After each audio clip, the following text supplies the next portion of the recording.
Zembok Presbyterian ko kan chuan kumsang hi somni paruk tum kau ni hi zingkara Sunday School no pang tesawina hun manglovin kausan mipui kumhuapin kongzoa awrol ni se ti in rela chumitan chuan tumkau sangkhat zanga tingtlang lamatanga lei ani a tumkau hi alo thlen nuwa alian zualte mun hia then le om nuala chungte nen chuan tumkau hi sangkhat zariat vel om anga ngai ani a ei hi kokhan mi puiten an lak thei turin biakina da ni in kokhan mi puiten tumkau te hi kan la zo vek ani ti chuan pathian ni jing dar kwale chan vea in nga khom na mun li a siam ni in chuda chuan kokhan mi puite kanin ngak khoma biakin lam hoin kong zo a awrual ani a ti chuan kokhan mi pui tam takten lali suat choi moin kan awruala biakina kanin tok khoma biakina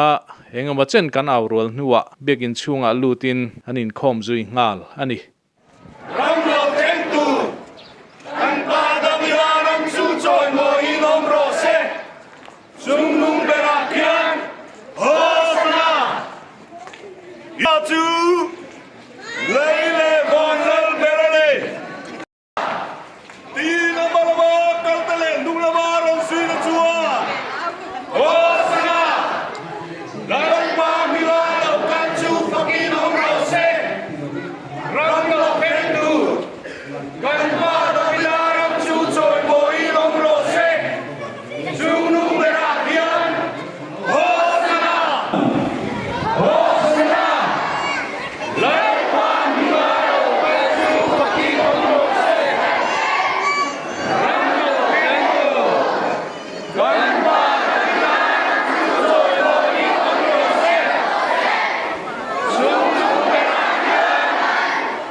biakin kot kan chengta Hosana ti dai kham ring to pin kan tiang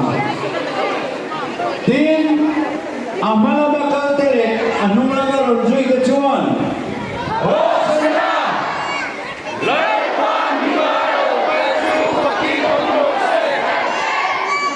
ram yo kendo kan ba na chu choi lo ni ro se chung chu pe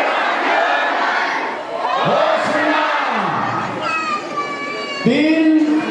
amana bakal tere anhumla maron zui ke chuan Hosana lepa milaro chu ki ro se ramlo kendo kan ba na milaro chu choi ro se sulu pia Hosana voi khat kan ti lenga chumi do chon kan chom trai ma kan bun kan ti to don nia chuan mani department thema elam le tin amala bakal tere anula ga ronjui ke chuan Hosana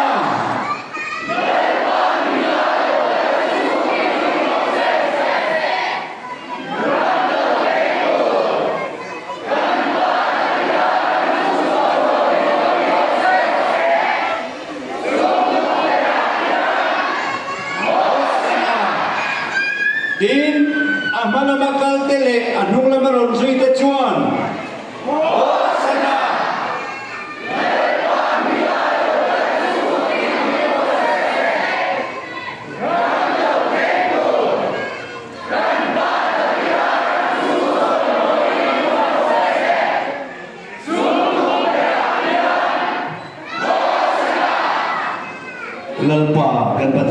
จากมินมังไอตู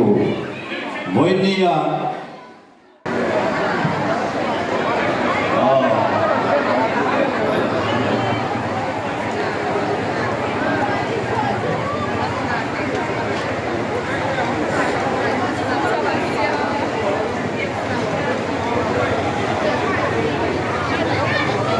Diyan biya kinakanaluto nga sa mainkom